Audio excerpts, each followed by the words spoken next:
ಓಂ ನಮೋ ಭಗವತೆ ವಾಸುದೇವಾಯ. ಎಲ್ರಿಗೂ ನಮಸ್ತೆ. ಇವತ್ತು ವಾಸುದೇವ ಆಸ್ಟ್ರೋ ಗೋಲ್ಡ್ ಯೂಟ್ಯೂಬ್ ಚಾನೆಲ್ಗೆ ನಿಮಗೆಲ್ಲ ಸ್ವಾಗತ. ಇವತ್ತಿನ ವಿಚಾರ ಏನಪ್ಪ ಅಂದರೆ court case and divorce. Court case ಮತ್ತು ವಿಚ್ಛೇದನ. ಪ್ರತಿಯೊಬ್ಬರೂ ಈ ಕಾಲದಲ್ಲಿ ಮದುವೆ ಮಾಡುವಂಥ ಟೈಮಿಂಗ್ಸಲ್ಲಿ ಇದೊಂದು ತಲೆಗೆ ಬರ್ತಾ ಇದೆ. ಮುಂಚೆ ಎಲ್ಲ ಮದುವೆ ಆದರೆ ಸಾಕಪ್ಪ ಅನ್ನೋವಂಥ ಪೇರೆಂಟ್ಸು ಈಗೇನಾದ್ರು ಇವ್ರು ಕೋರ್ಟ್ ಕೇಸ್ ಹೊಂಟೋಗ್ತಾರ, ಡೈವರ್ಸ್ ಆಗಿಬಿಡ್ತಾರೆ ನಮ್ಮ ಮಕ್ಕಳಿಗೆ ಅನ್ನೋದು ಒಂದು ದೊಡ್ಡ ಕ್ವಶನ್ ಮಾರ್ಕ್ ಇರೋಂಥದ್ದು. 30 ವರ್ಷ ಆದ್ರೂ ಆಗಲ್ಲ. ಯಾಕಂದರೆ ಅವ್ರ ಮಕ್ಕಳು ಸ್ವಲ್ಪ ಆ್ಯಟಿಟ್ಯೂಡ್ ಜಾಸ್ತಿ ಇರುತ್ತೆ. ಇವ್ರು ಕಟ್ಕೊಂಡು ಅಂತ ಗಂಡ ಯಾವ ರೀತಿ ಸಿಗ್ತಾನೋ ಅನ್ನೋದು ಪೇರೆಂಟ್ಸ್ಗೆ ತುಂಬ ಒಂದು ತಲೆ ಬಿಸಿಯಾಗಿರುವಂಥದ್ದು. ಅವ್ರು ಯಾವ ರೀತಿ ಬಿಹೇವ್ ಮಾಡ್ತಾರೆ ಅವ್ರ ಮನೆಗಳಲ್ಲಿ, ಸೊ ಇವ್ರ ಜಾತಕದಲ್ಲಿ ಯಾವ ರೀತಿ ಇರುವಂಥದ್ದು. ಇವತ್ತಿನ ಕಾಲದಲ್ಲಿ ಮದುವೆಗಿನ್ನ ಮುಂಚೆನೇ ಈ ಸಬ್ಜೆಕ್ಟು ಡಿಸ್ಕಸ್ಸು ಪ್ರತಿಯೊಬ್ಬರು ಮಾಡ್ತಾ ಇದ್ದಾರೆ. ಮುಂಚೆ ಎಲ್ಲ ಇದ್ದಿರಲಿಲ್ಲ. ಈಗ ಪ್ರೆಸೆಂಟು ನಮ್ಮ ಮಗಳ ಜಾತಕದಲ್ಲಿ ಡೈವರ್ಸ್ ಕಾಂಬಿನೇಷನ್ ಏನಾದ್ರು ಇದೆಯಾ, ಅಥವಾ ನಮ್ಮ ಮಗನ ಜಾತಕದಲ್ಲಿ ಡೈವರ್ಸ್ ಕಾಂಬಿನೇಷನ್ ಏನಾದ್ರು ಇದೆಯಾ ಅಂತ. ಮುಂಚೆ ಎಲ್ಲ ಮದುವೆ ಯಾವಾಗ ಆಗುತ್ತೆ ಅಂತ ಕೇಳ್ತಾ ಇದ್ರು, ಹುಡುಗಿ ಎಲ್ಲಿಂದ ಸಿಗುತ್ತೆ ಅಂತ ಕೇಳ್ತಿದ್ರು, ಯಾವ ಕಡೆ ಸಿಗುತ್ತೆ ಅಂತ ವರ ವಧು ಎಲ್ಲ ಕೇಳ್ಕೊಳ್ತಿದ್ರು. ಇವತ್ತಿನ ಕಾಲದಲ್ಲಿ ಕೋರ್ಟ್ ಕೇಸ್ ಏನಾದ್ರು ಆಗ್ಬಿಡುತ್ತಾ, ಡೈವರ್ಸ್ ಆಗ್ಬಿಡುತ್ತಾ, ಇದಕ್ಕೆ ಯಾರು ಕಾರಣ ಅನ್ನೋದು ಇವತ್ತಿನ ನಾನು ಕೆಲವೊಂದು ಇಂಪಾರ್ಟೆಂಟ್ ಇನ್ಫಾರ್ಮೇಷನ್ನು ಕೊಡ್ತಾ ಹೋಗ್ತೀನಿ. ನೋಡಿ, ಜಾತಕದಲ್ಲಿ ಯಾವ ಕಾಂಬಿನೇಷನ್ ಇದ್ದರೆ ನಾವೇನು ಸರಿಪಡಿಸ್ಕೊಳ್ಬೇಕು ಅನ್ನೋದು ಇದು ತುಂಬಾ ಇಂಪಾರ್ಟೆಂಟ್ ಆಗುತ್ತೆ. ನೋಡಿ, ನಿಮ್ಮ ಜಾತಕದಲ್ಲಿ ಕುಜದೋಷ ಇದ್ದರೆ ಕೋರ್ಟ್ ಕೇಸ್ ಕರ್ಕೊಂಡೋಗಲ್ಲ, ಡೈವರ್ಸ್ ಮಾಡಲ್ಲ. ಕಾಳಸರ್ಪ ದೋಷ ಇದ್ದರೆ ನಿಮಗೆ ಡೈವರ್ಸ್ ಮಾಡಲ್ಲ. ಸಾಡೆ ಸಾತಿ ನಡೀತಾ ಇದ್ದರೆ ನಿಮಗೆ ಡೈವರ್ಸ್ ಮಾಡಲ್ಲ. ಏನು ಡೈವರ್ಸ್ ಮಾಡೋಕ್ಕೆ ಏನು ಕಾರಣ? ಡೈವರ್ಸ್ ಮಾಡೋಕ್ಕೆ ಪ್ರಮುಖವಾಗಿ ಇರುವಂಥ ಕಾರಣ ಬಂದು ಈಗೋ, ನನ್ನಲ್ಲಿರುವಂಥ ನಾನು ಅನ್ನೋದು ಬಿಟ್ಟರೆ ಖಂಡಿತ ಈ ಡೈವರ್ಸ್ ಅನ್ನೋದು ನಾವು ತಡೆಗಟ್ಬೋದು. ಇದು ಇಬ್ರಿಗೂ ಅಪ್ಲೈ ಆಗುತ್ತೆ. ಹುಡುಗನಿಗೂ ಅಪ್ಲೈ ಆಗುತ್ತೆ, ಹುಡುಗಿಗೂ ಅಪ್ಲೈ ಆಗುತ್ತೆ. ಇವತ್ತಿನ ಕಾಲದಲ್ಲಿ ಏನಾಗಿದೆ ಅಂದರೆ, ಇಬ್ರು ನನ್ನ ಕಾಲ ಮೇಲೆ ನಾನು ನಿಂತ್ಕೋಬೇಕು, ನಮ್ಮ ಮಕ್ಕಳು ನಮ್ಮ ಕಾಲ ಮೇಲೆ ನಾವು ನಿಂತ್ಕೋಬೇಕು ಅಂತ ಚೆನ್ನಾಗಿ ಓದಿಸಿರ್ತಾರೆ, ಒಂದು ಒಳ್ಳೆ ಕಂಪ್ನಿಗೆ ಸೇರ್ಕೊಂಡಿರ್ತಾರೆ. ಕೆಲವೊಂದ್ಸಲ ಅದೇ ಅವ್ರಿಗೆ ಮುಳ್ಳಾಗಿರುತ್ತೆ. ನಾನೇನು ಅವನ ಮಾತು ಕೇಳೋದು ಅಥವಾ ನಾನೇನು ಅವಳ ಮಾತು ಕೇಳುವಂಥದ್ದು, ಇದು ಇಬ್ಬರು ಮಧ್ಯ ಬಾಂಡಿಂಗ್ ಬೆಳೆಯೋಕ್ಕೆ ಬಿಡಲ್ಲ. ಈಗೋ ಅಂತ ಒಂದು ವಿಚಾರ ಅವರ ಜಾತಕದಲ್ಲಿ ಕೂಡ ಇಂಡಿಕೇಶನ್ಸ್ ಸುಲಭವಾಗಿ ನೋಡ್ಬೋದು. ಇಬ್ಬರು ಆರೋಸ್ಕೋಪ್ ತೊಗೊಂಡು ಬಂದರೆ ಯಾರು ಕಿರಿಕಿರಿ ಅನ್ನೋದು ಸುಲಭವಾಗಿ ನೋಡ್ಬೋದು. ಈಗ ಏನಾಗಿದೆ ಅಂದರೆ, ಸಾಮಾನ್ಯವಾಗಿ ಹೆಣ್ಣು ಮಕ್ಕಳಿಗೆ ಸಾಫ್ಟ್ ಕಾರ್ನರ್ ಜಾಸ್ತಿ ಇರುತ್ತೆ. ಗಂಡು ಮಕ್ಕಳಿಗೇ ಯಾವುದೇ ಒಂದು ವಿಚಾರದಲ್ಲೂ ಕಿರಿಕಿರಿ ಆಗುತ್ತೆ. ಒಂದು ಗಂಡ ಹೆಂಡತಿ ಜಗಳ ಆದರೆ ಗಂಡಸರಿಗೆ ತುಂಬ ಜಾಸ್ತಿ ಪ್ರಮಾಣದಲ್ಲಿ ಒಂದು 70% ಇವನು ಸರಿ ಇಲ್ಲ ಅಂತಲೇ ಹೇಳ್ತಾರೆ. ಆದರೆ ನಾನು ಹೇಳುವಂಥದ್ದು ಇಬ್ರಿಗೂ 50-50 ಇಲ್ಲಿ ನೋಡಬೇಕಾಗುತ್ತೆ. ಇಬ್ರು ಜೊತೆಲಿ ಕೂತ್ಕೊಂಡು ಕೌನ್ಸಿಲಿಂಗ್ ಮಾಡಿದಾಗ, ಇಬ್ರು ಆರೋಸ್ಕೋಪ್ ನೋಡಿದಾಗ ಯಾರು ಕಿರಿಕಿರಿ ಅನ್ನೋದು ನೋಡ್ಕೋಬಹುದು ಜಾತಕದಲ್ಲಿ. ಇಲ್ಲಿ ಕೋರ್ಟ್ ಕೇಸ್ ಅನ್ನೋದು ವಿಚಾರ ಬೇರೆಯುವಂಥದ್ದು. ಇಲ್ಲಿ ನನಗೆ ಸಮಸ್ಯೆ ಕೊಡ್ತಾ ಇದೆ, ಅತ್ತೆ ಸಮಸ್ಯೆ ಕೊಡ್ತಾ ಇದ್ದಾರೆ, ಮಾವ ಸಮಸ್ಯೆ ಕೊಡ್ತಾ ಇದ್ದಾರೆ, ನಾದ್ನಿ ಸಮಸ್ಯೆ ಕೊಡ್ತಾ ಇದ್ದಾರೆ, ಅದು ಒಂದು ಭಾಗ. ಈ ಗಂಡ ಹೆಂಡತಿ ವಿಚಾರ ಮಾತ್ರ ನಾನು ಇವತ್ತು ಮಾತಾಡ್ತಿದ್ದೀನಿ. ಇವರಿಬ್ರು ಜಗಳದಲ್ಲಿ ಅವರ ಜಾತಕ ಯಾವ ರೀತಿ ಪ್ರಭಾವ ಬೀರಿರುತ್ತೆ ಅನ್ನೋದು ನಾನು ಇವತ್ತು ನಿಮಗೆ ಕೆಲವೊಂದು ಕಾಂಬಿನೇಷನ್ನು ಅವರವರ ಜಾತಕದಲ್ಲಿ ಯಾವ ಕಾಂಬಿನೇಷನ್ಸ್ ನಡೆದ್ರೆ ಅವ್ರು ಯಾವ ರೀತಿ ಸಮಸ್ಯೆ ಅವರೇ ಮಾಡ್ಕೊಳ್ತಿರ್ತಾರೆ ಅನ್ನೋದು ನಾನು ನಿಮಗೆ ತಿಳಿಸ್ಕೊಡ್ತಾ ಹೋಗ್ತೀನಿ. ನೋಡಿ, ಫಸ್ಟು ಈ ಕೋರ್ಟ್ ಕೇಸ್ ಅಂತ ನಮ್ಗೆ ಯಾವುದೇ ಒಂದು ಕೋರ್ಟ್ ಕೇಸ್ ಅದನ್ನು ಅವರ ಜಾತಕದಲ್ಲಿ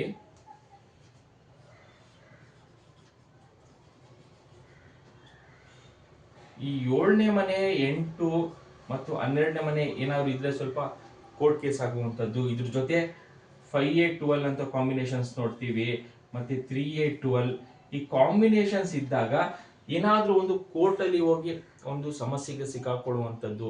ಇದು ಏನು ಕಾಂಬಿನೇಷನ್ ಅಂದರೆ, ಇದು ನ್ಯೂಮರಾಲಜಿ ಅಲ್ಲ. ನಿಮ್ಮ ಲಗ್ನದಿಂದ ನಿಮ್ಮ ದಶಾ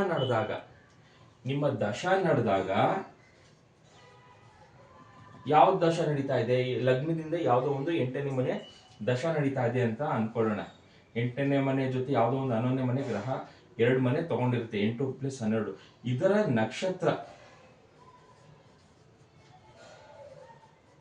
ನಕ್ಷತ್ರದಲ್ಲಿ ಏನಾದರೂ 7, 8, 12 ಅಂತ ಕಾಂಬಿನೇಷನ್ಸ್ ಇದ್ರೆ, ಅಥವಾ ಇದ್ರ ಜೊತೆ ಸಬ್ಲಾರ್ಡ್ ಏನಾದರೂ 7, 8, 12 ಕಾಂಬಿನೇಷನ್ಸ್ ಅದ್ರಲ್ಲಿ ಏನಾದ್ರು 8ನೇ ಮನೆ ಇಟ್ಟಾದ್ರೆ, 12ನೇ ಮನೆ ಏನಾದ್ರು ಇಟ್ಟಾದ್ರೆ ಸ್ವಲ್ಪ ಕೋರ್ಟ್ ಕೇಸು ಏನಾದರೂ ಒಂದು ವ್ಯಾಜ್ಯದಲ್ಲಿ ಸಿಗಾಕೊಳ್ಳುವಂಥದ್ದು ಒಂದು ಗೊತ್ತಾಗುತ್ತೆ.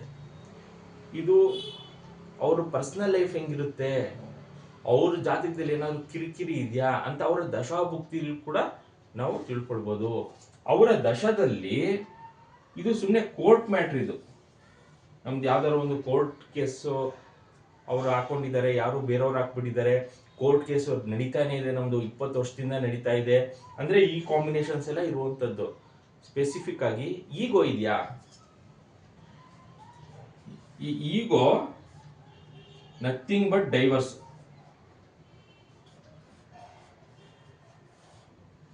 ಈಗೋ ಅಂದ್ರೆ ಅದು ಇನ್ನೊಂದು ಹೆಸರು ಡೈವರ್ಸ್ ಅಂತ ಅಷ್ಟೇ, ಇನ್ನೇನಿಲ್ಲ. ಇದು ಅವ್ನು ಯಾವ ಪರ್ಸನ್ ಈಗೋ ಇರುತ್ತೆ ಅವ್ನು ರೆಡಿ ಇರ್ತಾನೆ ಡೈವರ್ಸ್ ತಗೊಳ್ಳುವಂತಕ್ಕೆ. ಏನಂದ್ರೆ ಈಗೋಗೆ ಇನ್ನೊಂದು ಹೆಸರೇ ಡೈವರ್ಸ್ ಅಂತ. ಇದನ್ನ ನಾವು ಈಗ ಬಾಯ್ ಮತ್ತೆ ಗರ್ಲ್ ಅಂತ ನೋಡೋಣ.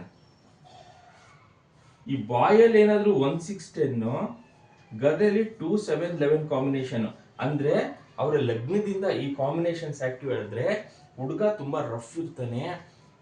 ಅವನಾಯ್ತು ಅವ್ನ ಕೆಲಸ ಆಯ್ತು ಅಂದ್ರೆ ಕೋಪಿಷ್ಟ.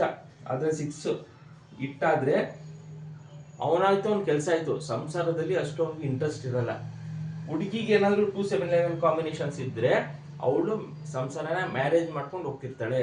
ಅಂದ್ರೆ ಇವಳು ಅಡ್ಜಸ್ಟ್ ಆಗ್ತಿರ್ತಾನೆ ಹುಡುಗನ್ಗೆ. ಅದೇ ನಮ್ಗೆ ಏನೋ ರಿವರ್ಸ್ ಇರುತ್ತೆ ಅಂತ ಅನ್ಕೊಳ್ಳೋಣ. ಹುಡುಗನ್ಗೆ 2, 7, 11 ಕಾಂಬಿನೇಷನ್, ಹುಡುಗಿಗೆ 1, 6, 10 ಕಾಂಬಿನೇಷನ್ಸ್ ಇದ್ದಾಗ ಇಲ್ಲಿ ಹುಡುಗಿಗೆ ಅಡ್ಜಸ್ಟ್ ಮಾಡ್ಕೊಂಡು ಹೋಗ್ತಿರ್ತಾನೆ. ಇದು ನಾವು ನೋಡ್ಕೊಳ್ಬೇಕಾಗುತ್ತೆ, ಯಾರು ಅಡ್ಜಸ್ಟ್ ಮಾಡ್ಕೊಂಡು ಹೋಗ್ತಾ ಇದ್ದಾರೆ ಅಂತ. ಇದಕ್ಕಿನ್ನ ಮುಂಚೆ ಮದುವೆಯ ಸಮಯದಲ್ಲಿ ನಾವು ನೋಡಿರ್ತೀವಲ್ಲ, ಗಣಕೂಟ 36ಕ್ಕೆ 36 ಬಂದಿದೆ, ಇವ್ರಿಗೆ ಮೈತ್ರಿಕೂಟ ತುಂಬಾ ಚೆನ್ನಾಗಿ ಆಗಿ ಬಂದಿರುವಂಥದ್ದು. ಎಲ್ಲಾ ಗಣದಲ್ಲೂ ಇವರು ಉತ್ತಮ. ದೇವಗಣ ಅಂತೂ ನಮ್ಮ ಜನಗಳು ಕೊಂಡಾಡ್ತಾರೆ, ರಾಕ್ಷಸ ಗಣ ಅಂದ್ರೆ ಬೇಡ ಅಂತ ಹೇಳ್ತಿರ್ತಾರೆ. ಅದೆಲ್ಲ ಪಾಸ್ ಆಗಿ ಬಂದಿರ್ತಾರೆ. ಫೈನಲ್ ಆಗಿ ಅವ್ರದ್ದು ಈ ದಶದಲ್ಲಿ ಏನ್ ಕಾಂಬಿನೇಷನ್ಸ್ ಇರೋದು ಅಂತ ಮೇನ್ ವಿಚಾರವನ್ನು ಬಿಟ್ಬಿಟ್ಟಿರ್ತಾರೆ. ಇದು ನಾನು ಹೇಳ್ತಿರುವಂಥದ್ದು ಪ್ರೆಸೆಂಟ್. ನೋಡಿ, ಪ್ರೆಸೆಂಟ್ ಅವ್ರು ಯಾವ ರೀತಿ ಬಿಹೇವಿಯರ್ ಇರುತ್ತೆ, ಯಾವ ರೀತಿ ಕ್ಯಾರೆಕ್ಟರ್ ಇರುತ್ತೆ ಅನ್ನೋದು ಅವ್ರ individual horoscope day to timings base ಆಗ್ತಾಗ ಅಲ್ಲಿ ಬರುವಂಥ ದಶಾಭುಕ್ತಿಯಲ್ಲಿ ಗೊತ್ತಾಗುತ್ತೆ ಅವ್ರು ಯಾವ ರೀತಿ ಅವರ ಸ್ವಭಾವ ಅಂತ. ಅವರ ಸ್ವಭಾವ ನಕ್ಷತ್ರದಲ್ಲಿ ಗೊತ್ತಾಗಲ್ಲ, ಅವರ ಸ್ವಭಾವ ರಾಕ್ಷಸಗಣ ಮನುಷ್ಯಗಣ ಇದ್ರಲ್ಲಿ ಗೊತ್ತಾಗಲ್ಲ. ಎಷ್ಟೊಂದು ಜನ ದೇವಗಣ ಅಂದ್ರೆ ಅವ್ರು ನಿಜವಾಗ್ಲೂ ದೇವರೇ ಅಂತ ಅನ್ಕೊಬಿಟ್ಟಿದ್ದಾರೆ. ಎಷ್ಟೊಂದು ಕೋರ್ಟ್ ಕೇಸಲ್ಲಿ ಇರುವಂತದ್ದೆಲ್ಲ ದೇವಗಣದಲ್ಲೇ ಕಾಂಬಿನೇಷನ್ಸ್. ಯಾಕಂದ್ರೆ ದಶಾಭುಕ್ತಿಗಳಲ್ಲಿ ಇದು ಬಂದಾಗ ಸಮಸ್ಯೆ ಆಗಿದೆ. ಎಷ್ಟೊಂದು ಜನ ಕೋರ್ಟ್ಗೂ ಕೇಸ್ ಹಾಕಿದ್ದಾರೆ, ಇವ್ರದ್ದು ಗಣ ಮ್ಯಾಚ್ ಆಗಿಲ್ಲ ಆದ್ರೂ ಮದುವೆ ಮಾಡಿಬಿಟ್ಟಿದ್ದಾರೆ ಅಂತ. ಅವ್ರು ನಿಜವಾಗ್ಲೂ ತಿಳ್ಕೊಬೇಕಾಗಿರುವಂತ ವಿಚಾರ ಅವರ ಗುಣ. ಇದು ಗುಣ ತೋರಿಸುತ್ತೆ. ಗಣದಿಂದ ಮ್ಯಾಚ್ ಮಾಡಿದ್ರೆ ಯಾವುದೇ ರೀತಿಯ ಪ್ರಯೋಜನ ಇಲ್ಲ. ಅವರ ನಿಜವಾದ ಗುಣ, ಅವರ ಲೈಫ್ ಸ್ಟೈಲ್ ಯಾವ ರೀತಿ ಇರುತ್ತೆ ಅನ್ನೋದು ಅವರ ದಶಾಭುಕ್ತಿಯಲ್ಲಿ ಅವರ ಗುಣ ತೋರಿಸುವಂಥದ್ದು. ಅಲ್ಲೇನಾದ್ರು ಪಾಸ್ ಆಯ್ತಾ, ಅವರು ನೀಟಾಗಿ ಅವರು ಸಂಸಾರಿಕ ಜೀವನವನ್ನೇ ನೀಟಾಗಿ ನಡ್ಸ್ಕೊಂಡು ಹೋಗ್ತಾರೆ. ಇಲ್ಲಿ ಕಾಂಬಿನೇಷನ್ಸ್ ಏನಾದ್ರು ಇಬ್ರಿಗೂ 1, 6, 10 ಬಂದಾಗ 1, 6, 10 ಇವ್ರಿಗೂ ಬಾಯ್ಗೂ 1, 6, 10 ಅಥವಾ ಗರ್ಲ್ಗೂ 1, 6, 10 ಇಬ್ರಿಗೂ 1, 6, 10 ಬಂದಾಗ ಕ್ಲಾಶಸ್ ಆಗುತ್ತೆ. 3 ತಿಂಗಳಿಗೆ ಡೈವರ್ಸ್ ತಗೊಳ್ಳುವಂಥದ್ದು. ಎಷ್ಟೊಂದು ಜನ 3 ದಿವಸಕ್ಕೆ ತಗೊಂಡಿದ್ದಾರೆ. ಅಂಡರ್ಸ್ಟ್ಯಾಂಡಿಂಗೇ ಆಗಲ್ಲ, ನಿನಗೂ ನನಗೂ ಆಗದೇ ಇಲ್ಲ ಅಂತ ಕೆಲವು ದಿವಸಕ್ಕೆ ತಗೊಂಡಿದ್ದಾರೆ. ಮದುವೆಯಾಗಿ 3 days ತಗೊಳ್ಳುವಂಥದ್ದು, 1 week ಈಗೆಲ್ಲ ಕಾಮನ್ ಆಗಿಬಿಟ್ಟಿದೆ. ಏನಕ್ಕೆ ಅಂದರೆ ಈ ಸ್ವಭಾವದಲ್ಲಿ ಇದ್ದವ್ರಿಗೆ ಈ ರೀತಿ ಇರುತ್ತೆ. ಇದನ್ನ ಬಿಟ್ಟು ನಾವು ಇನ್ನೆಲ್ಲ ನೋಡಿರ್ತೀವಲ್ಲ, ಮದುವೆಗಿನ್ನ ಮುಂಚೆ ಎಲ್ಲಾನು ನಾವು ಮಾಡಿರ್ತೀವಿ. ಕುಜ ದೋಷ ಇದ್ರೆ ಅವ್ರಿಗೆ ಕುಂಭ ವಿವಾಹ ಕದ್ಲಿ ವಿವಾಹ ಮಾಡಿಸಿರ್ತೀವಿ, ಕರ್ಕೊಂಡೋಗಿ ದೇವಸ್ಥಾನಕ್ಕೆಲ್ಲ ಹೋಗಿ ಬಂದಿರ್ತೀವಿ, ಕುಕ್ಕೆ ಸುಬ್ರಹ್ಮಣ್ಯಕ್ಕೆ ಹೋಗಿ ಬಂದಿರ್ತೀವಿ, ಕಾಳಹಸ್ತಿಗೆ ಹೋಗಿ ಬಂದಿರ್ತೀವಿ. ಏನು ಇದರಿಂದ ಏನಕ್ಕೆ ಪರಿಹಾರ ಅಂದರೆ ಅವರ ಇಂಡಿವಿಜುವಲ್ ಆರೋಸ್ಕೋಪಲ್ಲಿ ಯಾರುವೆ ನೀನೇ ಈ ಪ್ರಾಬ್ಲಮ್ ಅಂತ ಯಾರು ಹೇಳಿರಲ್ಲ. ಇನ್ನೊಬ್ರ ಮೇಲೆ ಹಾಕೋದೆ. ಹುಡುಗಂದು ಏನಾದ್ರು ಸಮಸ್ಯೆ ಇದ್ದೆ ಹುಡುಗಿ ಮೇಲೆ ಹಾಕುವಂಥದ್ದು, ಹುಡುಗಿ ಸಮಸ್ಯೆ ಇದೆ ಹುಡುಗನ ಮೇಲೆ ಹಾಕುವಂಥದ್ದು. ಈ ರೀತಿ ಮಾಡ್ಕೊಂಡೆ ಅವರ ಪರ್ಸನಲ್ ಆರೋಸ್ಕೋಪಲ್ಲಿ ನಿಂದೆ ಸಮಸ್ಯೆ ಅಂತ ಹೇಳೋರು ಯಾರೂ ಇಲ್ಲ ಇಲ್ಲಿ. ಅದು ಸಮಸ್ಯೆ ಆಗಿರುವಂಥದ್ದು. ಇನ್ನೊಂದು ಜಾತಕದ ಮೇಲೆ ಹಾಕ್ಬಿಡ್ತಾರೆ, ಅವನ ಜಾತಕನೇ ಸರಿ ಇಲ್ಲ, ಅಥವಾ ಇವಳ ಜಾತಕನೇ ಸರಿ ಇಲ್ಲ, ಮೂಲ ನಕ್ಷತ್ರ ಅಂತೆ, ಆಶ್ಲೇಷ ನಕ್ಷತ್ರ ಅಂತೆ, ಏನೇನೋ ಬೇಡದಿರೋಂಥ ವಿಚಾರ ಈ ಕಾಲದಲ್ಲಿ ಹೇಳುವಂಥದ್ದು. ಮತ್ತು ಇದರಿಂದ ಎಷ್ಟೊಂದು ಜನ ಪೋಷಕರಿಗೆ ಮಾನಸಿಕ ಚಿಂತೆ ಆಗಿದೆ. ಯಾಕಂದರೆ 30 ವರ್ಷ 35 ವರ್ಷ ಆಗಿರುತ್ತೆ ಮದುವೆ ಆಗಾಗಿ, ಅಲ್ಲೂ ಡೈವರ್ಸ್. ಅಂದರೆ ಇನ್ಯಾವ ಕಾಲಕ್ಕೆ ಮದುವೆ ಆಗುವಂಥದ್ದು ನಮ್ಮ ಮಗಳಿಗೆ ಅಥವಾ ನಮ್ಮ ಮಗನಿಗೆ ಅನ್ನೋದು ತುಂಬ ಯೋಚನೆ ಪೇರೆಂಟ್ಸ್ ಮಾಡ್ತಿರ್ತಾರೆ. ಯಾರುವೇ ಅವರ ಮಕ್ಕಳು ಲೈಫು ಹಾಳಾಗಲಿ ಅಂತ ಮದುವೆ ಮಾಡಲ್ಲ. ಇಬ್ಬರು ಕೂಡ ಗಂಡು ಮಕ್ಕಳು ಆದ್ರೂ ತುಂಬ ಎಫರ್ಟ್ ಹಾಕಿರ್ತಾರೆ ಬೆಳ್ಸೋಕ್ಕೆ, ಅವ್ರ ಮ್ಯಾರೇಜ್ ಲೈಫ್ ಚೆನ್ನಾಗಿರಲಿ ಅಂತ ಮಾಡಿರ್ತಾರೆ. ಲಕ್ಷಾಂತರ ರೂಪಾಯಿ, ಎಷ್ಟೊಂದು ಜನ ಕೋಟಿ ಖರ್ಚು ಮಾಡ್ತಾರೆ. ಅಷ್ಟೆಲ್ಲ ಮಾಡುವೆ ಈ ರೀತಿ ಆದಾಗ ಅವರ ಮಾನಸಿಕ ಸ್ಥಿತಿ ಕೆಟ್ಟೋಗುತ್ತೆ. ಜಾತಕದಲ್ಲಿ ನಾವು ಇದು ಸಿಂಪಲ್ ಆಗಿ ನಾವು ನೋಡ್ಕೊಳ್ಬೇಕು. ಯಾವಾಗ ಸಮಸ್ಯೆ ನಂದೇ ಇದೆ ಅಂತ ನಮಗೆ ಗೊತ್ತಾದಾಗ ನಾವು ಕೆಲವೊಂದು ಪರಿಹಾರಗಳು ಮಾಡ್ಕೊಳ್ಬೇಕು. ಅತಿ ಹೆಚ್ಚು ಮಂತ್ರ ಪಠನೆ ಜಾತಕದಲ್ಲಿ ಯಾವುದಿದೆ ಸಮಸ್ಯೆ ಇದಿದೆಯಾ, 10ನೇ ಮನೆ ಕಾಂಬಿನೇಷನ್ಸ್ ಏನಾದ್ರು ಇದ್ರೆ ಇಟ್ಟಾಗಿರುವಂಥ ಗ್ರಹಕ್ಕೆ 10ನೇ ಮನೆ ಗ್ರಹಕ್ಕೆ ಸಂಬಂಧಪಟ್ಟಿರುವಂಥದ್ದು ದಾನ ಮಾಡ್ತಾ ಇರಬೇಕು. ಪಾಸಿಟಿವ್ ಯಾವುದಾದ್ರೂ ಒಂದು ಗ್ರಹ ಇರುತ್ತೆ, 2ನೇ ಮನೆ, 7ನೇ ಮನೆ ಮತ್ತು 11ನೇ ಮನೆ ಗ್ರಹ ಯಾವುದಾದ್ರೂ ಜಾತಕದಲ್ಲಿ ಇದ್ದೇ ಇರುತ್ತೆ. ಇಂಥ ಗ್ರಹಗಳಿಗೆ ನಾವು ಮಂತ್ರ ಪಠನೆ ಮಾಡಬೇಕು. ಇಲ್ಲೇನಾಗಿರುತ್ತೆ ಅಂದರೆ ಪೇರೆಂಟ್ಸು ಅವರ ಮಕ್ಕಳಿಗೆ ಯಾವುದೇ ರೀತಿಯ ಈ ಪೂಜೆ ಪುನಸ್ಕಾರ ಮಂತ್ರ ಪಠನೆ ಹೇಳ್ಕೊಟ್ಟಿರಲ್ಲ, ಹೇಳು ಅಂತಲೂ ಹೇಳಿರಲ್ಲ, ಮನೆ ದೇವ್ರು ಯಾವುದು ಅಂತ ತಿಳಿಸಿರಲ್ಲ, ಅವರ ಹಿನ್ನೆಲೆ ಏನು ಅನ್ನೋದು ಮಕ್ಕಳಿಗೆ ತಿಳಿಸಿರಲ್ಲ. ಇದು ಏನು ಎಷ್ಟೊಂದು ಜನ ಮನೆಗಳಲ್ಲಿ ಇದೊಂದು ದೊಡ್ಡದೊಂದು ಸಮಸ್ಯೆ ಆಗಿದೆ. ಅವ್ರದ್ದು ಏನು ಬ್ಯಾಕ್ಗ್ರೌಂಡ್ ಇದೆ, ಅವ್ರದ್ದು ಏನು ಸೀಕ್ರೆಟ್ಸ್ ಇದೆ ಅದನ್ನೆಲ್ಲ ತಿಳಿಸ್ತೇನೆ ಮಕ್ಕಳಿಗೆ ಏಕದಮ್ ಒಂದ್ಸಲ ಮದುವೆ ಆದಾಗ ಈ ರೀತಿ ಸಮಸ್ಯೆ ಸಿಗಾಕೊಂಡಾಗ ಪ್ರತಿಯೊಂದು ಅಸ್ಟ್ರಾಲಜರ್ ಹತ್ರ ಹೋಗೋದು, 500 ಹತ್ರ ಹೋಗೋದು, ಹೋಮ ಮಾಡಿಸೋದು, ದೇವಸ್ಥಾನಕ್ಕೆ ಹೋಗೋದು, ಇದನ್ನೆಲ್ಲ ಮಾಡ್ತಾರೆ. ಬೇಸಿಕ್ ಆಗಿ ಅವರ ಆರೋಸ್ಕೋಪ್ ಪ್ರಕಾರ ಯಾವ ಗ್ರಹಗಳು ಎಲ್ಲಿದೆ ಅನ್ನೋದು ಗೊತ್ತಿರಲ್ಲ, ಡಿಗ್ರಿ ವೈಸಲ್ಲಿ ಯಾವ ಗ್ರಹ ಎಲ್ಲಿದೆ ಅನ್ನೋದು ಗೊತ್ತಾಗಲ್ಲ, ಮತ್ತೆ ಸಮಸ್ಯೆ ಇವರಿಗೆ ಮದುವೆ ಜೀವನಕ್ಕೆ ಕೊಡುತ್ತಾ ಅನ್ನೋದು ಗೊತ್ತಾಗಲ್ಲ. ನಮ್ಮ ಮಗಳು ಮ್ಯಾನೇಜರು, ನಮ್ಮ ಮಗ ಮ್ಯಾನೇಜರು, ಅಲ್ಲವನು ಇಲ್ಲವನೇ ಅಂತ ಹೇಳ್ಕೊಂಡು ಊರೆಲ್ಲ ತಿರ್ಗಾಕ್ತಾರೆ. ಬಟ್ ಅವ್ನ ಪರ್ಸನಲ್ ಲೈಫು ಈ ರೀತಿ ಹಾಳಾಗೋಗಿರುತ್ತೆ. 1-6-10 ಕಾಂಬಿನೇಷನ್ಸ್ ಇದ್ರೆ ಅವನು ಒಂದು ಒಳ್ಳೆ ಮ್ಯಾನೇಜರ್ ಆಗಿರ್ತಾಳೆ, ಅಥವಾ ಅವನೊಂದು ಒಳ್ಳೆ ಮ್ಯಾನೇಜರ್ ಆಗಿರ್ತಾನೆ. ಅದೇ ಒಂದು ಸಂಸಾರಿಕ ಮನೆಗೆ ಬಂದಾಗ ಕಿರಿಕಿರಿ ಆಗ್ತಾ ಇರುತ್ತೆ. ಇದನ್ನ ತಿಳ್ಕೊಳ್ಬೇಕು.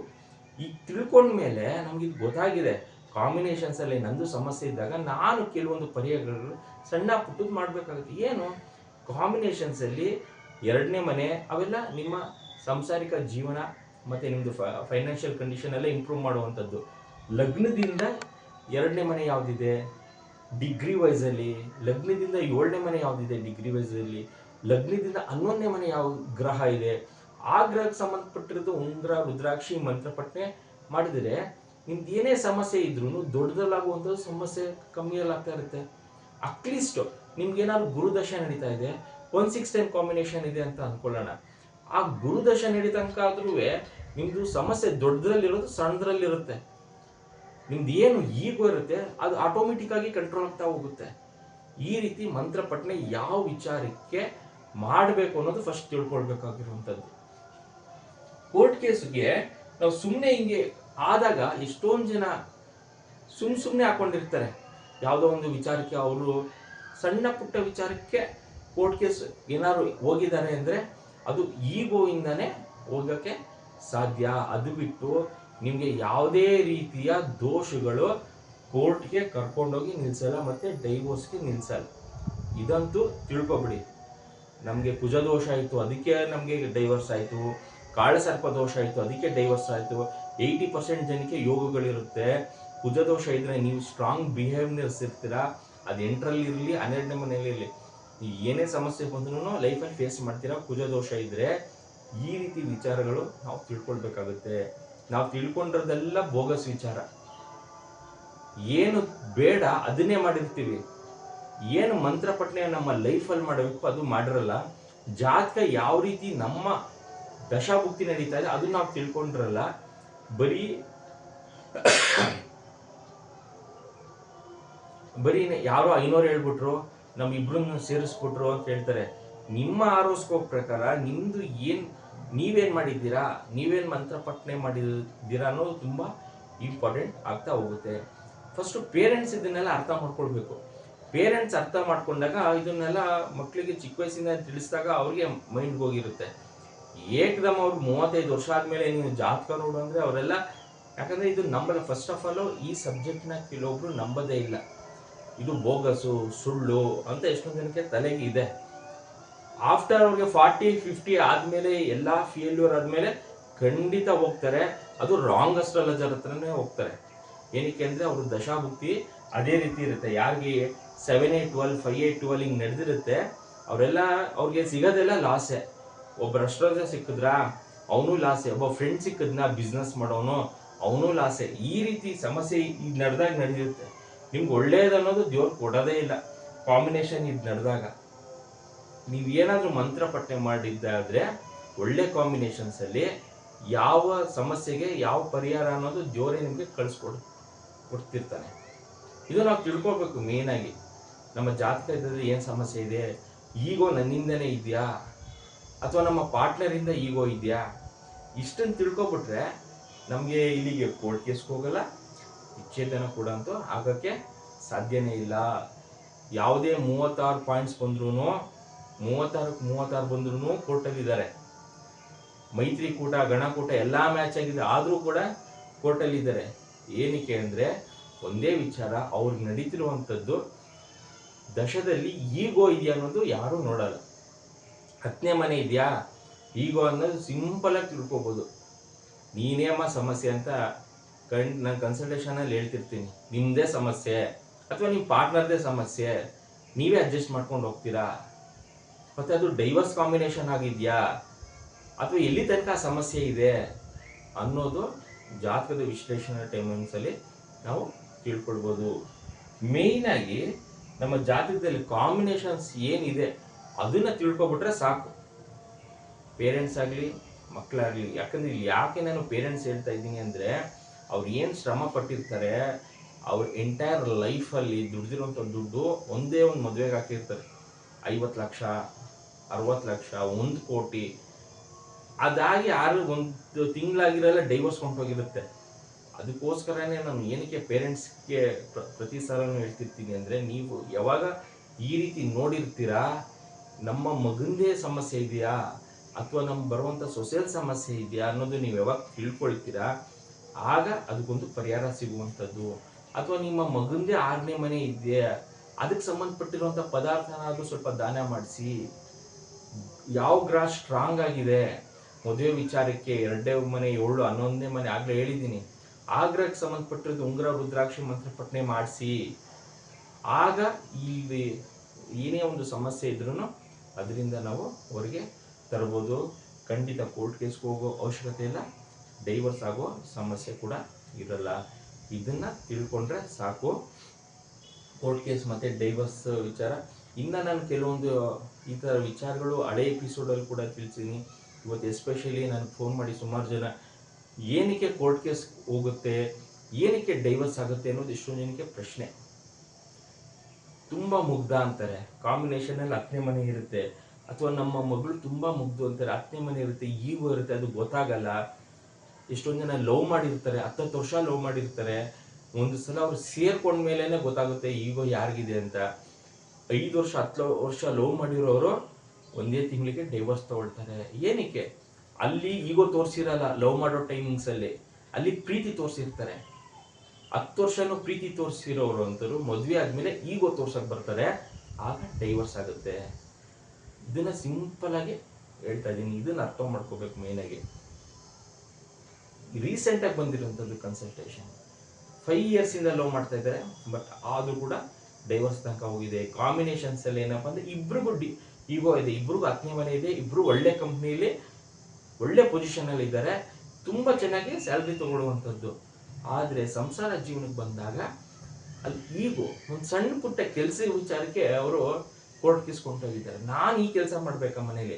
ಯಾಕೆಂದ್ರೆ ಕಾಂಬಿನೇಷನ್ ಎಲ್ಲ ಏನ್ ಮಾಡುತ್ತೆ, 1-6-10 ಆಫೀಸಲ್ಲೂ ಮ್ಯಾನೇಜರು, ಮನೇಲಿ ಬಂದಾಗ ಅವ್ರಿಗೆ ಮ್ಯಾನೇಜರ್ ಲೆವೆಲಲ್ಲೇ ಇರ್ತಾರೆ. ಕೆಲಸ ಮಾಡುವಂದಾಗ ಕೋಪ ಬರುತ್ತೆ. ಯಾರಿಗೆ ಬೇಕು ಈ ಮನೆ ಕೆಲಸನ ಡೈವರ್ಸ್ ತೊಗೊಳ್ತೀನಿ ಅನ್ನೋದು ಹೋಗ್ತಾರೆ. ಯಾಕಂದರೆ ನನ್ನ ಕಾಲ ಮೇಲೆ ನಾನು ನಿಂತ್ಕೊಂಡಿದ್ದೀನಿ ಅಂತ ಮಕ್ಳು ಹೇಳ್ತಾರೆ. ಪೇರೆಂಟ್ಸ್ಗೆ ಅವರ ಲೈಫು ಹಿಂಗಾಗೋಯ್ತಲ್ಲ ಮಕ್ಳದು ಅಂತ ಸಮಸ್ಯೆಗೆ ಸಿಗಾಕೊಳ್ತಾರೆ. ಫಸ್ಟು ನಮ್ಮ ಜಾತಕ ವಿಶ್ಲೇಷಣೆ ಮಾಡ್ಕೊಳ್ಳೋ ಟೈಮ್ಸಲ್ಲಿ ಯಾರ್ದು ಈಗೋ ಅನ್ನೋದು ತಿಳ್ಕೊಂಡು ಆಮೇಲೆ ನಮ್ದು ಇದ್ದೇ ಇರುತ್ತೆ ಗಣಕೂಟಗಳು ಎಷ್ಟು ಮ್ಯಾಚಿಂಗ್ಸ್ ಬರುತ್ತೆ, ಅದಾಗುತ್ತಾ ಮೈತ್ರಿಕೂಟ ಅದೆಲ್ಲ ಇರುತ್ತೆ, ಅದು ಬೇರೆ ವಿಚಾರ. ಜಾತಕದಲ್ಲಿ ಮದುವೆ ವಿಚಾರಕ್ಕೆ ಈಗ ದಶ ಯಾವ್ದು ನಡೀತಾ ಇದೆ, ಅದಕ್ಕೆ ಸಂಬಂಧಪಟ್ಟಿರುವಂಥದ್ದು ಮಂತ್ರ ಪಟ್ನೆ ಉಂಗುರ ರುದ್ರಾಕ್ಷಿ ಗ್ರಹಗಳು ಸ್ಟ್ರಾಂಗ್ ಆಗಿರುವಂಥ ವಿಚಾರಕ್ಕೆ ಮದುವೆ ವಿಚಾರಕ್ಕೆ ಮಾಡಿಕೊಂಡ್ರೆ ಸಾಕು. ಇದಿಷ್ಟು ಕೋರ್ಟ್ ಕೇಸ್ ಮತ್ತು ಡೈವರ್ಸು ಜಾತಕದಲ್ಲಿ ಮದುವೆ ಆಗುವಂಥವ್ರು ಮೊದಲು ನೋಡಬೇಕಾಗಿರುವಂಥ ವಿಚಾರ ಅವರ ದಶ ಮತ್ತು ಭುಕ್ತಿ. ಯಾರು Vasudeva astro gold YouTube channel subscribe ಮಾಡ್ಕೊಂಡಿಲ್ಲ ಇವತ್ತೇ ಮಾಡ್ಕೊಳ್ಳಿ. ನಾನು ಹಾಕುವಂಥ ವೀಡಿಯೋಸ್ ನಿಮಗೆ ರೀಚ್ ಆಗುತ್ತೆ. ಮತ್ತು ನನ್ನ ಈ ಚಾನಲಲ್ಲಿ ಜ್ಯೋತಿಷ ಶಾಸ್ತ್ರಕ್ಕೆ ಸಬ್ಜೆಕ್ಟ್ ಬಿಟ್ಟು ಯಾವುದೇ ವಿಚಾರ ಅಪ್ಲೋಡ್ ಮಾಡಲ್ಲ. ಈ 3 ರಾಶಿಯವರು ಕೋಟ್ಯಾಧಿಪತಿ ಆಗ್ತಾರೆ ಹಂಗೆ ಹಿಂಗೆ ಬೋಗಸ್ ಅವೆಲ್ಲ ಏನೂ ಇಲ್ಲ. ಕಾಂಬಿನೇಷನ್ಸಲ್ಲಿ ನಿಮ್ಮ ಲಗ್ನದಿಂದ ಯಾವ ಗ್ರಹಗಳು ಎಲ್ಲೆಲ್ಲಿದೆ ಅದು ಫಲ ಕೊಡ್ತಾ ಇರುತ್ತೆ, ಅದೇ ಫೈನಲ್ಲು. ಅದ್ರ ಜೊತೆಗೆ ನಕ್ಷತ್ರದಲ್ಲಿ ಯಾವ ಗ್ರಹ ಇದೆ ಅದು ಇನ್ನೂ ಫಲ ಕೊಡುತ್ತೆ. ನಾವೆಲ್ಲ ಏನಪ್ಪ ಅಂದರೆ ಬರೀ ಯಾವ ಗ್ರಹ ಎಲ್ಲಿ ಕೂತಿದೆ ಅನ್ನೋದೇ ತಲೆಯಲ್ಲಿ ಕೂತ್ಕೊಂಡಿರುತ್ತೆ. ಆ ಗ್ರಹ ಅಲ್ಲಿ ಕೂತ್ಕೊಂಡು ನಕ್ಷತ್ರದಲ್ಲಿ ಯಾವ ಫಲ ಕೊಡುತ್ತೆ, ಉಪನಕ್ಷತ್ರದಲ್ಲಿ ಯಾವ ಫಲ ಕೊಡುತ್ತೆ ಅನ್ನೋದು ಎಷ್ಟೊಂದು ಜನಕ್ಕೆ ತಿಳುವಳಿಕೆ ಇರಲ್ಲ. ಅದನ್ನು ಕೂಡ ನಾನು ತಿಳಿಸ್ಕೊಡ್ತಾ ಹೋಗ್ತೀನಿ. Thank you.